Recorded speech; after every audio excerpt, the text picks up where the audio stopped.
The Coffee People podcast is presented by Roastar Coffee Packaging. Roastar is the digital printing company that makes high-quality custom printed packaging for coffee products that will make even the smallest roasters look like a really, really big deal. At roastar.com, you'll learn how quickly and easily they can take you from a quote to a stellar-looking coffee package, enabling you to live out your packaging dreams. If you are a coffee roaster looking to upgrade your coffee bags, go to roastar.com. Link in the Coffee People podcast's show notes.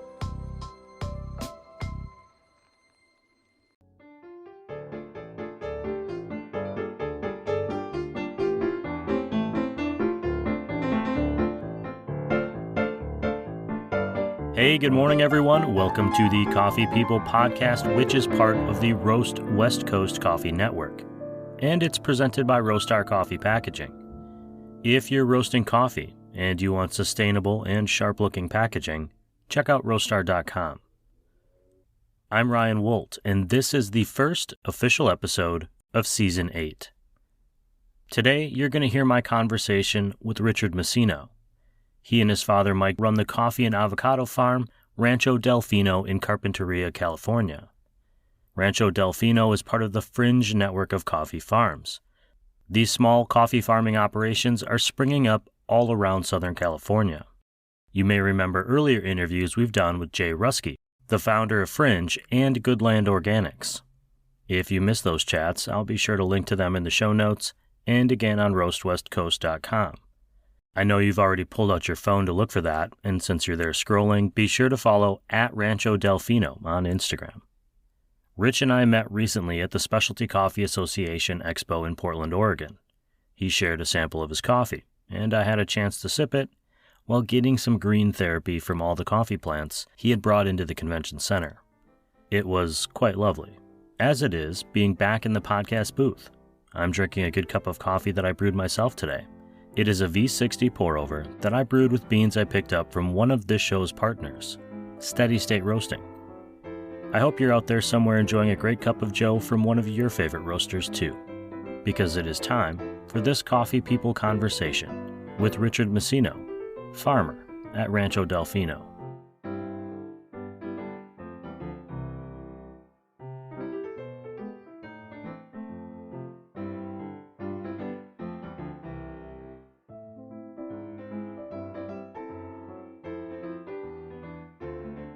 Honestly, it's great just to see you again after the expo. You're my first interview since the expo. Oh, cool. But for the listeners, could you say who you are, what your farm is, and what your role there is? Yeah. So my name is Richard Masino. My dad has a little avocado farm up in Carpinteria, which I have been working with him really, I don't want to say full time, but as much as I possibly can since I've always helped him out up there, but really since the pandemic, when my work shut down is when I really got into it and we kind of went full bore.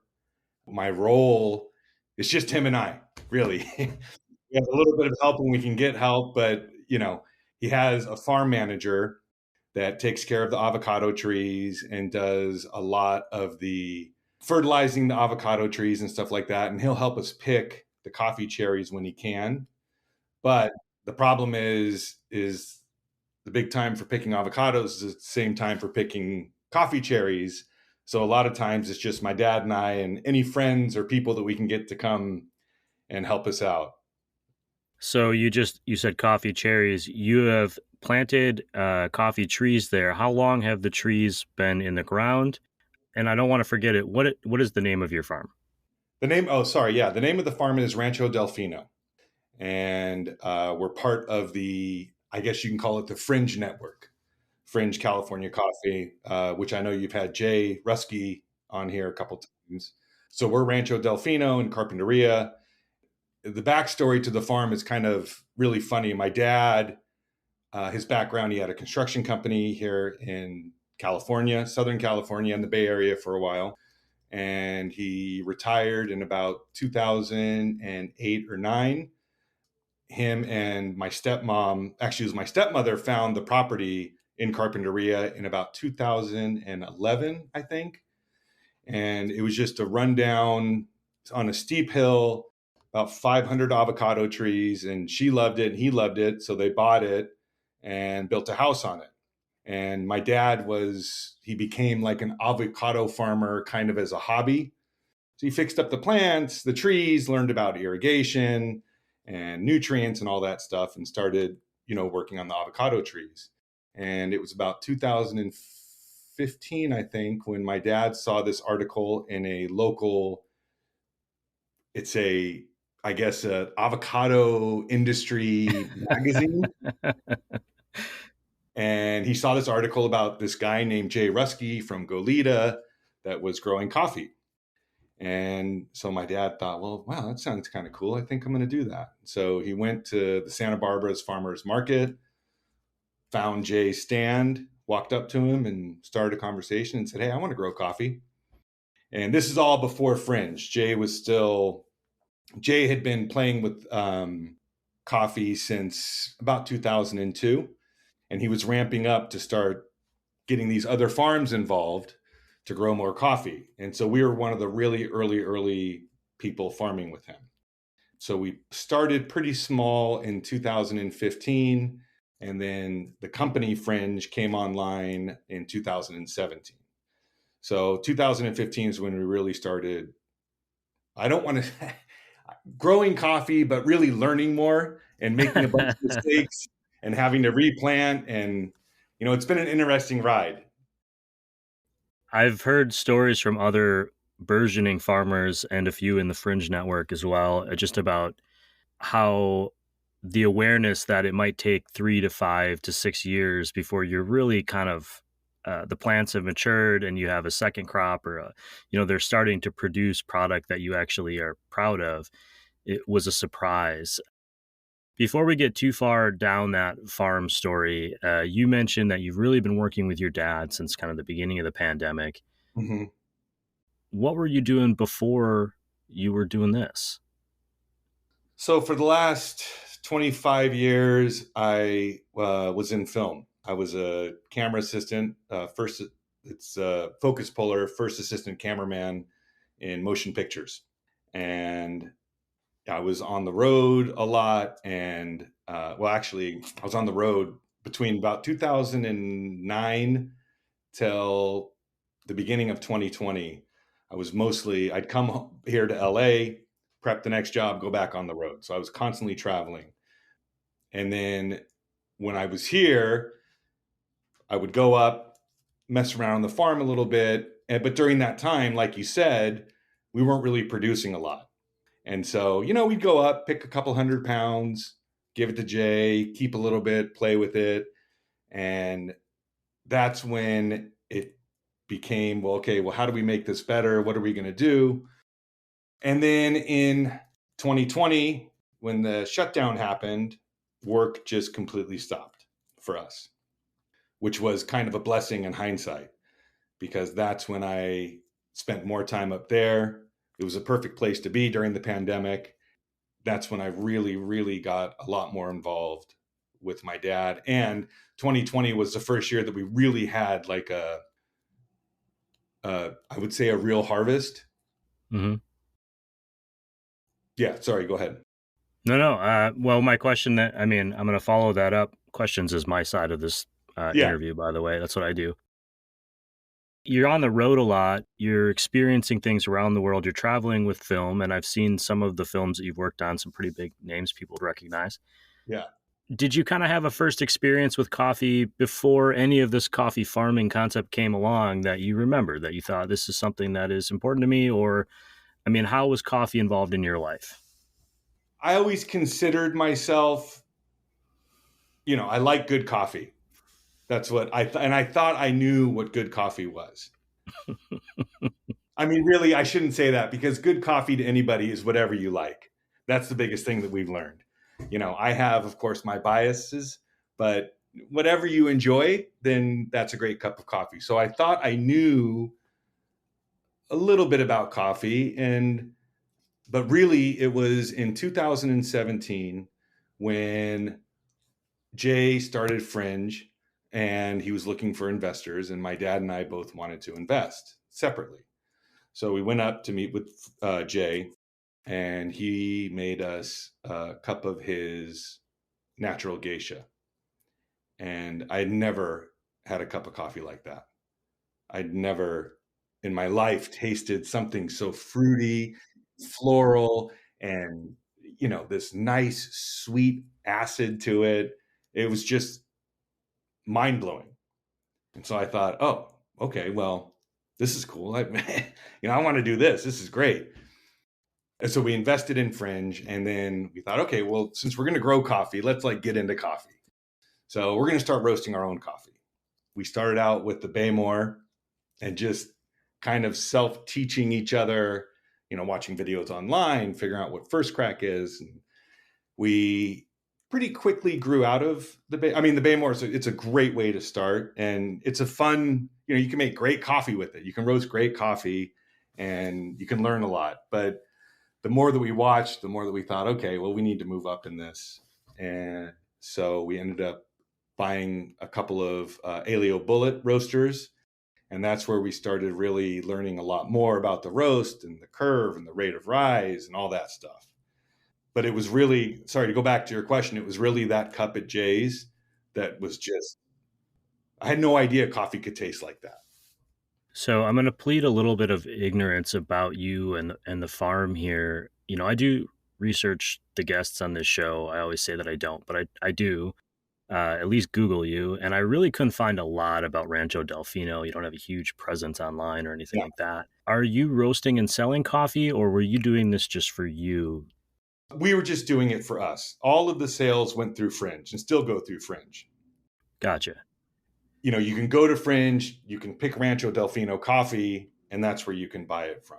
And so really we were just roasting to learn more. I was giving a lot of it away to friends just to get feedback, how they liked it. And we are trying to build more of a presence online, with the website, with the Instagram and all that stuff. But again, it's just the two of us, and neither of us are very good at that. Admittedly, I'm not very good at Instagram. So I don't, I always hashtag wrong, or I do at wrong, all that I'm trying to learn. And it's a lot to take on, kind of. It seems so simple, but there's so many intricacies to your online presence. It's an entirely different skill set. It's a full-time job in and of itself. I mean, if you're going to do it really well. Right. I've certainly learned that. It's the least favorite part of my job, or at least what I call my job, which is the show. But it's also, one of the few ways, if you're starting out, that you can reach out to people and kind of create an audience and make, few mistakes, but you can at least, people can find you just organically. It's not as easy as it used to be, but it's still possible. You work with your dad. It sounds like you have a good relationship based on the little bit that I know about you and have seen in pictures. I have also worked with my dad, and it can be a lot. Yeah. That might just be my dad. But what is working with your dad like? Working with your family? Are other parts of the family involved? What is that experience like for you? Luckily, my dad and I have always been really, really close. He knows everything about me, probably too much, and I probably know too much about him. But we've always been really close. So we have a really good working relationship. There are obviously things that frustrate me about him, and I'm sure he would say the same thing about me. We have a good relationship. There's just things that, I'm very organized because of my job. We were trained being in the camera department. We had a lot of gear in and out. I had to manage departments. I had to manage people. And so you become very organized. And that really goes into the farming aspect. And, a lot of data collection. Every time we do anything, I've made charts that both of us can get access to and share. And so, for instance, if we're going to fertilize the plants, I want to know how much fertilizer we use, the date, the time. And even now we're putting in the temperature of the day, the weather conditions, because it's all about data collection. And so he's not as good as that. So I know that there are gaps there, so I'm trying to fill them in, and stuff like that gets to be a little challenging from time to time. But, we're also very good with each other. He listens to me, I listen to him, and we're both learning at the same time. So that makes it kind of fun. When we make mistakes, you make mistakes, and no harm, no foul. We're just going at it together. And so, all in all, it's a really good relationship. You really got started at the beginning of the pandemic. I keep coming back to that, but it's such a big thing, and we're talking just after they announced that the pandemic is over officially from an emergency standpoint. However they make those decisions. But where are you at? Are you going back into working in film? Have you gone back? Have you transitioned your life into your Richard the farmer now? I mean, what is your kind of work life balance? Where are you at? I've been pretty lucky. Once we started working again in film, I've been lucky enough to have jobs where I'm in town now, which I think that's part of the pandemic. Is we were traveling much less. There was more things spread out across the country, more jobs spread out across the country, I should say. So there was a lot more work here in LA, and I was able to go in between, back and forth. So I'm still in film. Of course, right now it's really slow for everybody because of this writer's strike. For instance, I didn't work in March and April. That gave me a lot of time to, be up there, go to the SCA, for example, drive all those trees up there and get to meet everybody, all that kind of stuff. So if I could make a living in farming, it would be fantastic. And I'd love to do that. I just am not sure yet that we can do that with just coffee alone. Our farm, we're very lucky that the avocados are there because that kind of pays for everything, that pays the overhead. And the coffee is more of a passion project at this point. But I think that there's a great market for it. And, California coffee is delicious. It's fantastic. I mean, we were in the Brewers finals in Portland, which is a big milestone for California coffee. So I definitely think there's a market for it. When is that? When are we going to be able to see more money to make a living off of it is the big question. But it's a passion for both of us that has really taken over both of us. So we're constantly talking about, where can we put more plants on our property? Maybe we should lease property somewhere else and do another part, grow somewhere else so we have more coffee. Those talks, we're always talking about that and looking for the right opportunity to do that. And like I said, if I could make a living off of it, I think it would be great. The life is so rewarding. And, the life in film was great. Went to a lot of really spectacular places, but it also takes its toll on you. It's very all encompassing, and you make a lot of sacrifices for that. And frankly, it feels like it's a young man's game more and more, as you get older, you kind of like all of a sudden, when I was here for 6 months straight, I thought, wow, it's kind of nice not to have to go anywhere. This is, oh, yeah, I can have a life. And oh, wow, this is kind of cool. Yeah. So, and then, working with the dirt and with nature. And, there's something about picking the coffee cherries is a tough job. It's very tedious. We're doing, obviously it's all by hand. We start really in July and go until about late October. And we'll pick 15, 16, sometimes 20 times. And you're going back to the same tree over and over because the cherries are ripening at different times and you want the ripest cherries with the most sugars in them for all those flavors. So it's tedious, but it's also super rewarding. You're out in this beautiful landscape. And the interesting thing about the coffee tree is it'll flower while the cherries are ripe. So you have these flowers, and I don't know if you've ever smelled a coffee flower. I mean, I don't know how to describe. It's just delicious. It's so nice. So you've got all these fragrances. you're picking, your hands are just so dirty because there's all the juices on them and all this stuff. And these bees are working the flowers around you. And it's this relationship that, I mean, it gives me the chills to talk about. I love it. It's great. And at the end of the day, you're beat, but you feel productive because you're really producing something. That's what I love about it. Do you remember the feeling of having picked a batch of cherries and then roasted them and drinking that first coffee? It's amazing. Did you remember having that expectation and how that coffee turned out? Yes. The first time we did it was early on. So when you say the trees don't really produce for until 3 to 5 years, that's correct. But they do have some cherries on them about year 3, not a whole lot, and they're not very good. But we would pick them, and then all of a sudden we got these cherries, and you're thinking, okay, because again, we give most of them to Fringe, but we always keep some for ourselves because of both my dad and I. When we get into something, we get into it. We don't want to just pick the cherries and give them to Jay and have them sold. Well, how do we do it? What's the post harvest like? This is the funny thing about being a coffee farmer is you can go online, you can find tons of information on how to roast coffee, on how to brew coffee, on different brewing techniques. What water do you use? There's all these but when it comes to the farming aspect, there's really not a lot of information on there.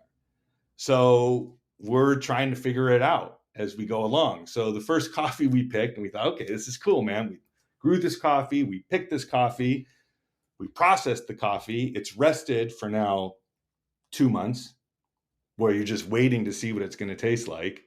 And all of a sudden you drink it, and we went, oh, huh. Wow. You want to like it so bad, but oh no, okay, well, what did we do wrong? What's not? And then, we learned, okay, well, they need to be on the tree longer, they have more sugars in them. And these are the things that you learn as you go along, which in the world of coffee takes a long time. Like I said, when you pick your cherries and you process them, you're waiting, depending on the processing you're doing. Like if you're doing a natural, that's 4 weeks of drying typically. And then you want to let them rest for at least another 4 weeks before you do kind of a gut check on them. So that's 2 months that you see what the results are. So that's why the data, going back to what I said about the data, is so important, because then you can look and say, okay, what did we do? What can we do different? What can we do to make it better? Or this is great, we need to mimic this next year. And oh yeah, you're working with the weather and the climate and all the changes that happen day to day, year to year, which you have no control over. Yeah. There's a whole, I don't want to say religious, but it's just this, there has to be some sort of faith, I would imagine, in what you're doing. And if I'm doing things this way, I believe that they will work out. But when they don't, I have to react to that.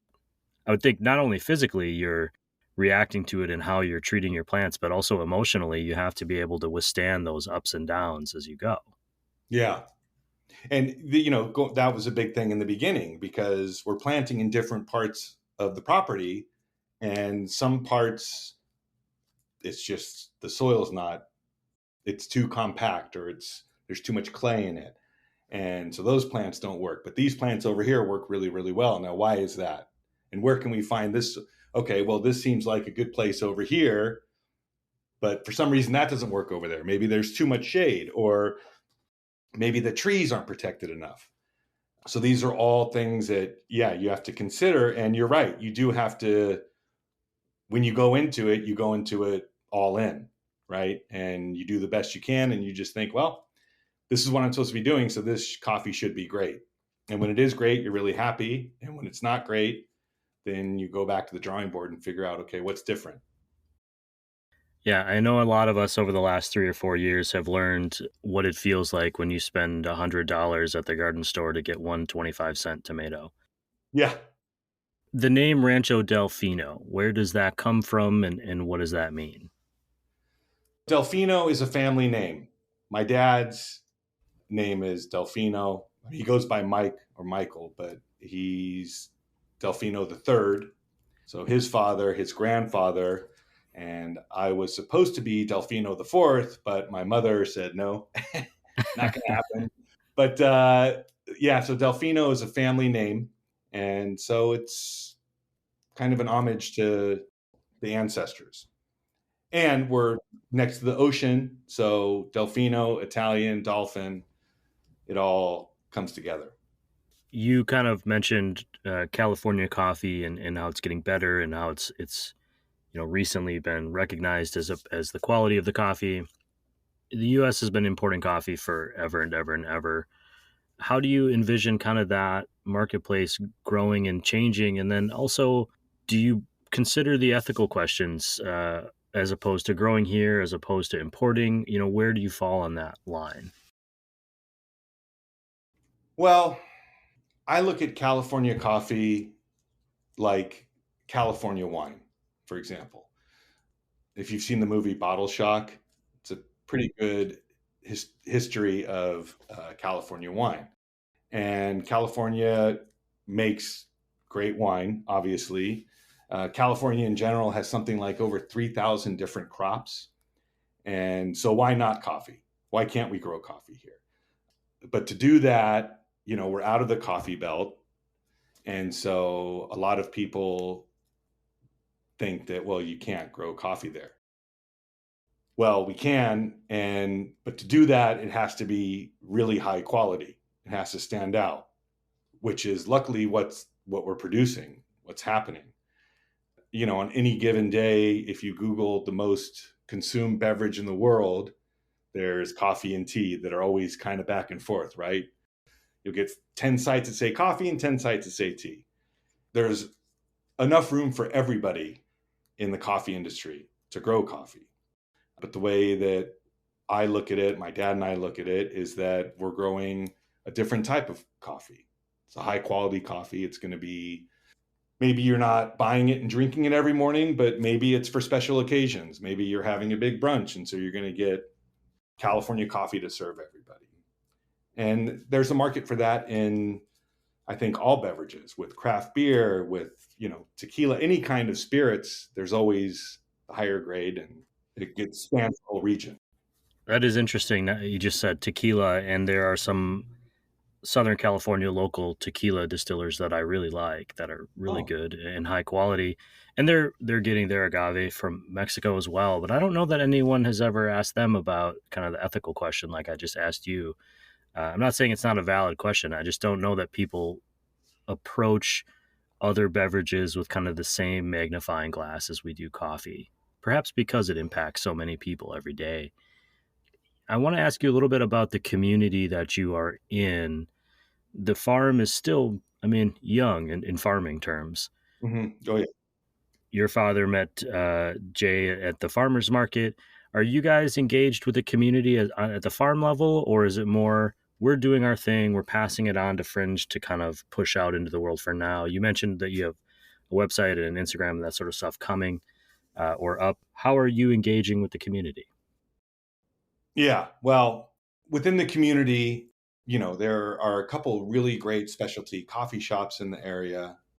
Funny enough, there's a great Turkish coffee place in Carpinteria in a very obscure location that we stumbled onto one day. And the guy that runs it, Saeed, he loves coffee. And although it's Turkish coffee, all his coffee is specialty coffee. He does light roast for everything. And so when we go into him and introduce ourselves, and, yeah, he kind of had no idea that there was coffee grown in the region. So there's a lot of that word to mouth stuff. And Fringe really is doing the marketing for it and pushing the word out there, getting the word out there. Whereas for us, it's more about, like I said, word of mouth, talking to people. And there's about, there's in Carpinteria itself, Carpinteria proper, I think there's 5 coffee farms. Between Goleta and San Diego, there's about 60 farms right now. Over 100,000 coffee trees are in the ground in Southern California. Wow. Those are going to come online. They're going to start producing in the next year or two.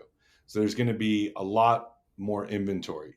And that was one of the challenges with Fringe in the beginning, is that there just wasn't a whole lot of inventory.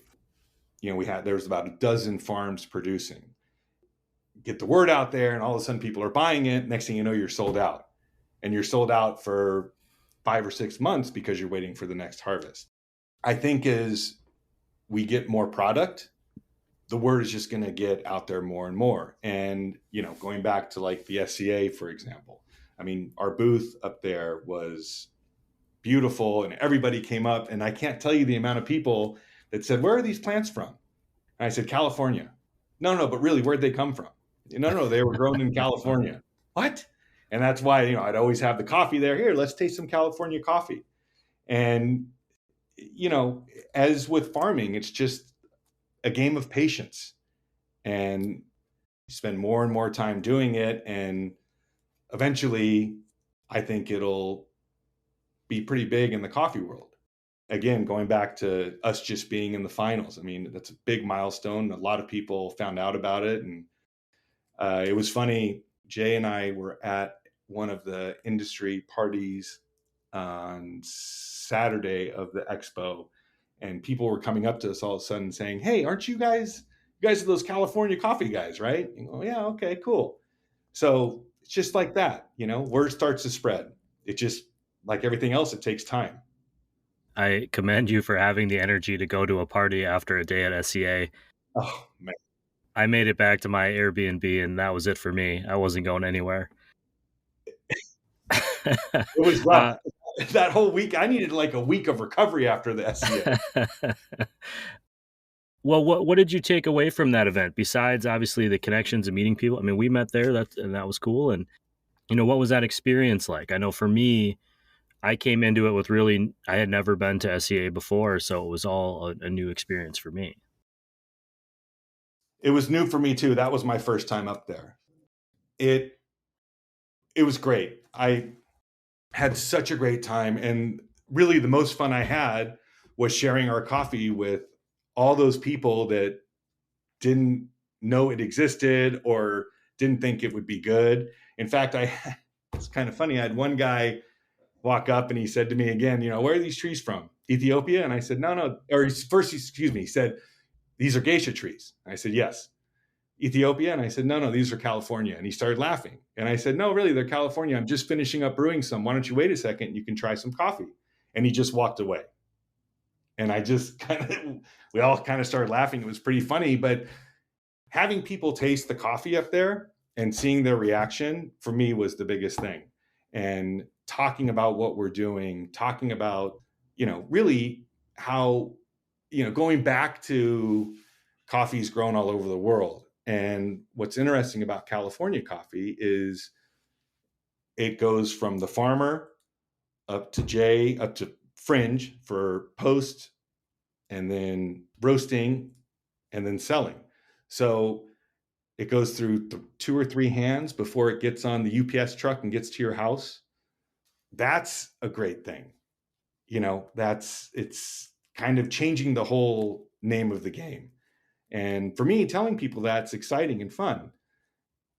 Raising awareness on the world coffee is important to me as well, because a lot of people don't think about the farmers and how much work gets put into it and how little money they get at the end. And so to raise awareness on that too, if it's not California coffee, that's fine. But, we need to really think about the whole supply chain and from beginning to end. I love teaching people about that. And I think it's important for people to know. Yeah, it is a very interesting dynamic, that the supply chain questions of it. And not even that, as we're talking about moving forward in an era where this generation and the next generations are going to be aggressively dealing with the impacts of climate change. The idea that a product is grown and stays in its community to some extent, or in its region, is, people are going to say new, but it's also a throwback to a time when towns had, you had the town brewery, you had the town market, you had the town farmer, and that's kind of was your world, with the exception of kind of special things coming through on trade routes. I personally kind of see a future in which we push a little bit more in that direction where people are more aware. I mean, I live in Southern California, and until I started talking to some of the farmers at my local farmers market, I didn't realize that I could pretty much get all the fruits and vegetables I wanted grown locally. I Yeah, mean, for the most part, we can get a farm box and it'll have more food than we could ever eat. And instead of going to the grocery store and buying, say, strawberries from Peru or wherever, it's a sure. whole thing. Earlier on, we were talking a little bit about how you were traveling for the better part of a decade and a half or so, pretty exclusively with your work. What lessons did you learn from those travels? Is there anything that you can look back on now as you've had a chance to, I don't want to say slow down, but a chance to spend time in one place a little bit more that maybe you think were good life lessons? Hmm. Well, I've been an avid traveler pretty much my whole adult life. I've loved traveling. And when I go to places, I really like to immerse myself in the local culture. And so it kind of is a full circle back to exactly what you were saying. If I'm, I don't know, let's say somewhere in Eastern Europe, I want to eat what they eat. I don't want to go to McDonald's or, Hard Rock Cafe or something like that, right? I want to know what they eat and the time of year they eat it, because still a lot of places in the world, here in the States, you can get apples year round, you can get bananas year round. But a lot of places in the world still, like, Germany, for example, when they get their, I'm going to pronounce it wrong, their spagel, it's the white asparagus. It Yeah. comes out in the end of spring and everybody's really excited and all these restaurants start serving it and people just go crazy for it. Then it's gone. And then you have to wait till next year. And that to me makes the food that we eat so much more exciting, if that makes any sense. Again, being in Southern California like yourself, in the beginning of the year, you get those delicious oranges and there's nothing like them. And then they're gone after a couple of months. And of course, you can still buy oranges from all over the world, like you said, or blueberries or any kind of fruit or produce. But to me, it's more important that you eat the things when they're supposed to be eaten, when nature tells you it's time to eat them. And to me, again, it makes it more special.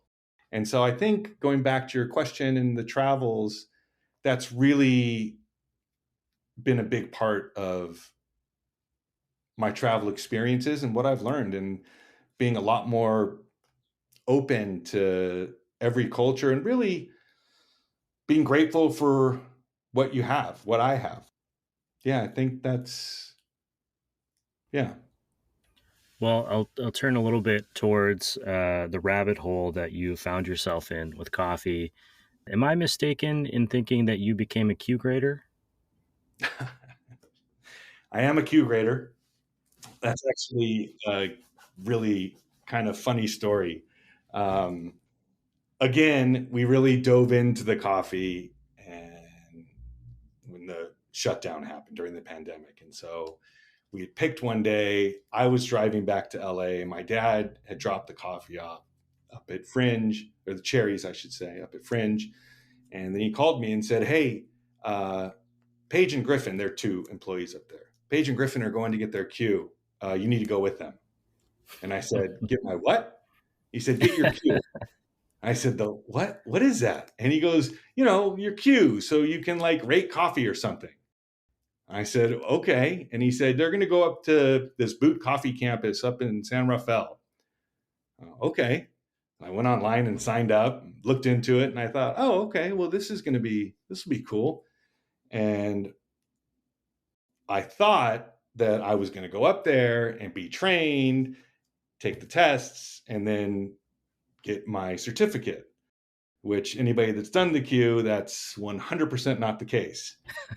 And so it's actually pretty funny. I called up there a couple days before the class started and spoke with their campus director, Valerian Harala, and told him, I'm coming up. And he said, "Oh, did you take the sensory course?" And I said, "No." And he said, "Well, you need to take that before you come." And I said, "Oh, I think I'll be all right." And he kind of laughed. And I remember the first day we showed up, everybody introduced ourselves. And there were 7 of us, including myself, in the class. And I was the only one with like zero cupping experience. And the first calibration we did, I remember looking at the cupping sheet and I was thinking, oh my God, what? And Willem is talking about it and everybody seems to know what's going on. And I just went out there and thought, okay. And I just kind of watched what everybody else did and tried to mimic them. About halfway through the first day, we broke for lunch. And I remember going outside, calling my dad, and I was saying, you have any idea what you got me into? Holy man, God, this is, oh my God, what have I done? I can't believe I'm here. Jeez. And then I just went through it. And, the class was cool. Everybody was so nice. We made a lot of good friends there. And everybody weirdly kind of started rooting for me because I was like the underdog in the whole thing. It was one of the most difficult things I've ever had to do. And the first time I passed 15 of the 19 tests, which I was so proud of. And then I learned when I came back home after it, I practiced and practiced and practiced and practiced for about 6 months before I went up for my retakes. And yeah, I'm really happy that I did it because it taught me so much in what people are looking for in quality and what constitutes high 80s, low 90s coffee versus a low 80s coffee versus a commodity coffee. Having that knowledge from a growing standpoint is, I think, really helpful because I kind of know what notes we should try to be looking for, to help us get a coffee that's more in that range as much as we can. And the great thing about my personal experience getting the Q, for me, it worked out not knowing what I was getting into, because had I known what it was going to be, I probably wouldn't have done it.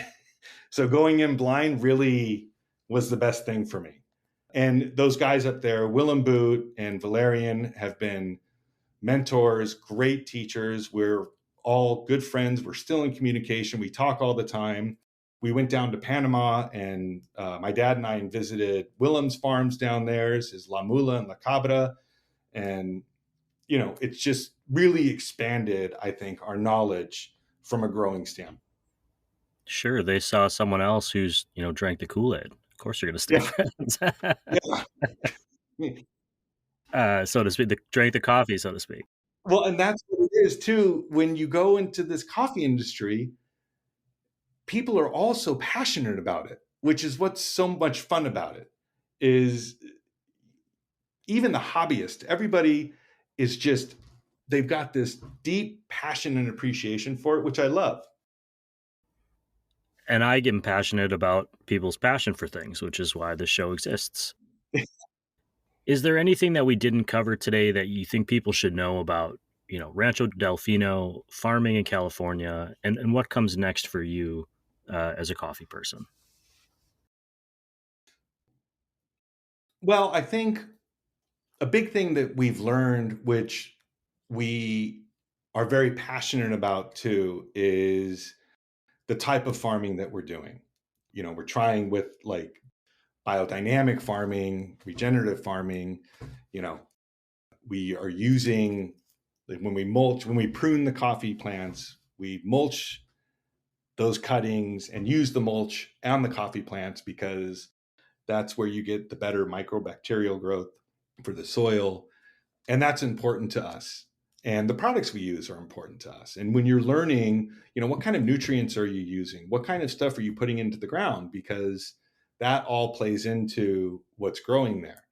And so ants, for example, ants are a little bit of a problem when it comes to coffee growing. But you can do some boric acid and some sugar water. You put those cups around the property and the ants go into that instead of the coffee. And, it's all organic material. It's all natural stuff. We're not certified organic. We looked into it. My dad looked into it when he first got the farm, but it's a lengthy process and it's an expensive process. So we're not certified, but everything we use is organic because we're concerned about what we're eating as well. And, there's plum trees on the property, there's blood oranges, there's Meyer lemons, there's a bunch of stuff that we eat as well. And so that's important to us. And learning that whole aspect of agriculture is very exciting to me. And I really, really, really love it. So what the future holds, hopefully we'll be able to expand. Hopefully we'll be able to put a lot more trees in the ground because we love doing it. And I would, not to toot our own horns, but I think we're getting pretty good at it. And we're producing some really, really good coffee. And so there's nothing quite like when somebody comes up there and you brew some coffee that you have grown on the property and you give them that cup, or even when you first grind it and that aroma comes out and people are going, whoa, man, what is that? And you brew it and they drink it and the look on their face is really so rewarding and it just makes you feel good. Made something really delicious that people love. I have kind of two last questions for you. This one is normally my last question, but it is when you are out in the world, you're not drinking coffee that you've grown yourself, which is insane to me. What do you order at a coffee shop? Uh, boy, that's it's one of the tough things about being learning so much, being, not, I don't want to say being a curator, but learning about the different notes in coffee and then kind of figuring out what you really like and what you don't like, because it does make it difficult out in the world. So I have two things. Whenever I'm in a new town, I always look at the different coffee shops. If anybody's ever offering like a cup of excellence pour over, I'll go there first and try that. And a lot of times I bring beans with me. And if I have to, I'll just chew on the beans as I'm going along. If I'm going somewhere for a long time, I bring a brewing kit with me I have a grinder and my little pour over kit, and I'll bring coffee with me. But if not, yeah, worst comes to worst, I just have some beans that I'll just eat along the way. I have not done that. But now I might. I'm taking a long road trip here in a few weeks, so I'll have to keep some good beans in the car, maybe from Rancho Delfino. Yes. So the last question I'm going to ask you, and it's selfish and based purely on your career history, which is, if you had to become a superhero, what superhero would you be? Oh my gosh.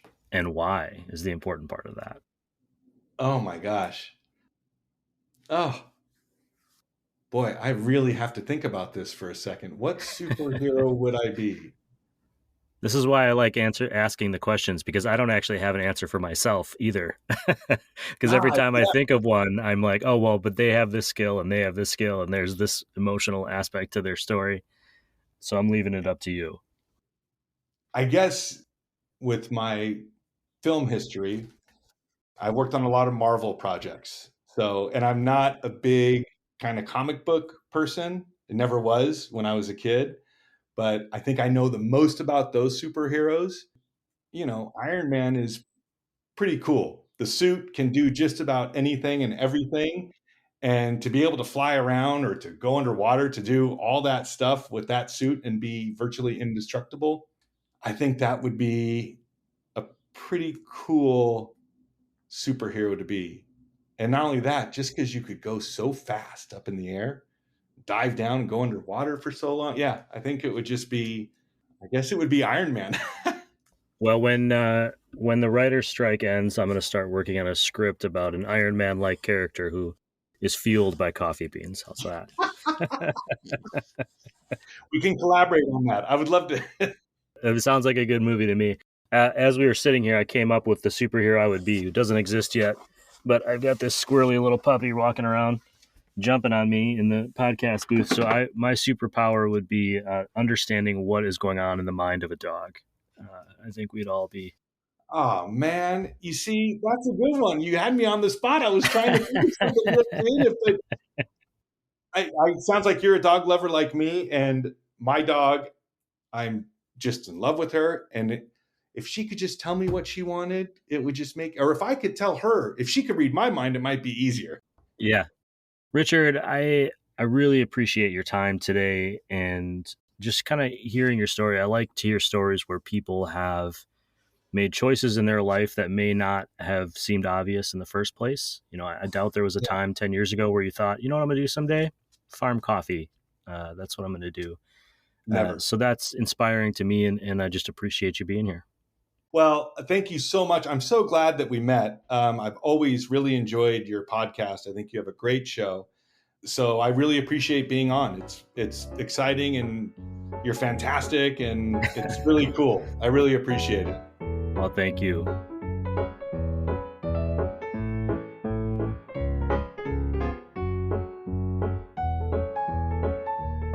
Okay, here are some key takeaways from today's episode. Fathers and sons working together. Oh boy, I've been there. It can be incredibly rewarding, but no one knows how to push my buttons like my dad, and I get the impression it works in reverse for him.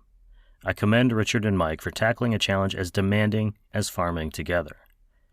Rancho Delfino is in Carpinteria, California, notably outside the traditional coffee belt. They are one of many coffee farms popping up in the region. For a long time, Richard's career in the film industry kept him on the road. When he wasn't working, he was engaging with culture and community in the locales that he found himself. For a few years, there were only brief interludes at the farm. The coronavirus grounded him for an extended period. In retrospect, he sees that as a blessing in disguise. Rancho Delfino has become much more a part of his life. At the farm, Richard found another use for the skills he has been cultivating in his first career, in particular being organized and collecting data. Working with his hands and cultivating a product to share with the world is a bonus. However, this is the modern age, and a small business, even an agricultural one, needs an online presence. I can attest that the need to build and maintain a website, a social media, can be daunting, even if it is an oft semi-necessary evil. The @Rancho Delfino Instagram is up and running, and a website is on the way, even if the focus is generally on the land. Richard used a term near the end of the show that I wasn't familiar with, so I looked it up. Biodynamic farming is a way for farmers or gardeners to build a symbiotic relationship with the soil. Called an alternative agriculture, biodynamic farmers look to maintain and restore soils in a search for efficiency, sustainability, and a limitation of soil erosion. There are other ethical and ecological reasons for biodynamic farming, but balance between the farmer's needs and doing what is best for the land seems to be the gist of it. Finally, Richard, if he could choose, would be an Iron Man-like superhero, one who may be fueled by the coffee he grows. You can learn more about Rancho Delfino and Richard on roastwestcoast.com. I'll make sure the important links are in this show's podcast notes, which hopefully you can find wherever you're listening.